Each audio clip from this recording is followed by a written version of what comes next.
#1 week of the year in the sport of bass fishing, the 2023 Academy Sports and Outdoors Bassmaster Classic, the World Championship, coming to you from Knoxville, Tennessee, Fort Loudon, and Tellico. Both waters for both coming into play during the course of this day #2 action, where the main imperative is to make it into the top 25, but also with an eye toward who's in the lead right now, who's setting themselves up for a run into that championship. On the final day, Tommy Sanders, Davy Hite, Mark Zona, and Z, what we saw today, a challenge, plenty of challenge for everybody. One guy, though, made it look fairly easy. Yeah, you know, Tommy, really, if you kind of look at the way that this tournament has transpired, it's like we're reliving what we saw with Jeff Gustafson here a couple years ago. And if you really listen to him, he has talked about it through this event. Just catch 5 18-inch smallmouth a day, and he has counted us down every single day. The best way to put it is, guys, we have watched perfection in certain tournaments throughout the last 20 years, whether you were fishing or commentating with us. The way Gussie won this tournament a couple years ago was perfect.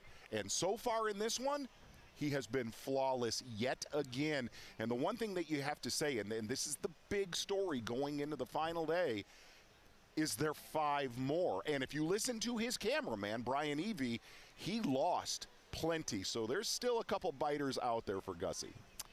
Yeah, you know, looking at the finish of day 2, it's really surprising in a lot of ways. But the biggest thing to me is the way the largemouth do not show up, so to speak, until the afternoon. And at all. For Gussie to be basically perfect like he has. For the last 6 days he has fished this lake. He's been able to catch 5 smallmouth over 18 inches, and that is not easy to do. I promise you, there's a lot of guys in this tournament that tried to do that in their practice. We're not able to do it. But here's what I truly believe. For anyone to have a chance at catching Gussie tomorrow, they have to start catching largemouth early and often. They cannot wait until 1 o'clock tomorrow afternoon to start catching these fish like we saw Canterbury and Drew Benton and some of these guys do. Yeah, well, let's start out by taking a look at the guys who have got that to take care of tomorrow. A tall mountain to climb, starting with Scott Canterbury, started this day in 9th place. Exactly right. Pretty much power fishing this entire event, whether he's messed around with a bladed jig or a spinnerbait like that one right there. On day #1, caught a lot of fish flipping a jig in laydowns like this one right here. And you're right, Davey. I heard you say that actually throughout the broadcast, taking a look at Scott Canterbury right here. It has been Power Fishing 101, but you are so spot on where Fort Loudon is just not playing in the morning. Afternoon, it's fantastic. One of these anglers, you nailed it, has to catch a big one early to have a prayer. Let's blame it on the thunderstorms we had this morning, because these are the best shallow water fish. Drew Benton, Scott Canterbury. Yes. I mean, Brian Schmidt.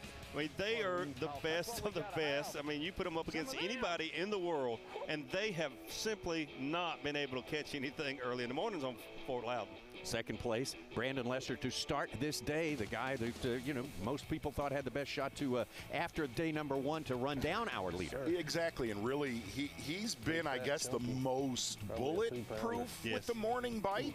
Looking at what he did earlier today on day #2, fishing I'll call it 1 to 2.5 foot flat, making an adjustment, throwing a 1/4 ounce lipless crankbait, adjusting the color, going to a fire red, typical springtime 101, catching a nice solid limit. But the only thing we did not see with Brandon Lester was a giant late day bite like we got to see on day 1 of this tour, at least on camera. Yeah. It's really been amazing that he was able to get ahead of his game this morning, but then not catch that bigger fish in the afternoon. Brian Schmidt is one that certainly surprised you, Mark Zona, not catching fish as well as he maybe you expected. No, honestly, we all expected him to be the one that would catch another 16 to 18 pounds a day. He caught 16 yesterday, said he lost 2 big ones. I am totally shocked that he did not catch them any better today than he did. Yeah, fishing isolated wood, small brush piles, really a lot of featureless pockets except for all of that wood that he marked. And he said, look, man, I haven't scratched the surface of what I marked throughout practice, and It just did not fire until afternoon. Yeah, very, very shocking how long he went before he actually was able to go to work and get some results out there today. Let's take a look at John Cox. John Cox has had, I think, by most accounts, a good day considering this place and how it is. No doubt. And you really look at John Cox. He kept himself in an area that we got to see a couple years ago with John Cox. One bullet in his gun, just like Gussie, throwing a small Fritz-side crankbait. But the biggest key for John Cox, staying in that colored water. Right there. If there is a threat to Gussie, John Cox, he has definitely been around him this tournament. But like you said, Davey, needs to get that morning bite going. He really does. He changed his areas yesterday afternoon. He came into this area that's really known more for catching those better quality largemouth than where it was yesterday. This area we have seen produce 4 to 6 pounders. He is stuck with it all day long, just can't catch that bigger fish.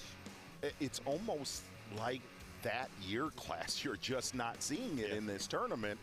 But a solid day for John Cox from Florida yet again here on Loudon and Tellico. Yeah, 14 pounds, 11 ounces, the second largest limit of the day. And now to our leader, started the day with the lead, a good lead too, Jeff Gustafson. Yeah, and you really kind of watch his day. Started on the area where he cracked them in 25 minutes yesterday on day number 1 of this Bassmaster Classic.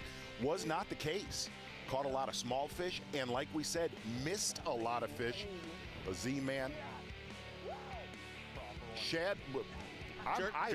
Jerk shads. Sorry, Smeltometer jig head, 3/8 ounce. It's when he went to his other school and then backing it up with this one right here late in the day.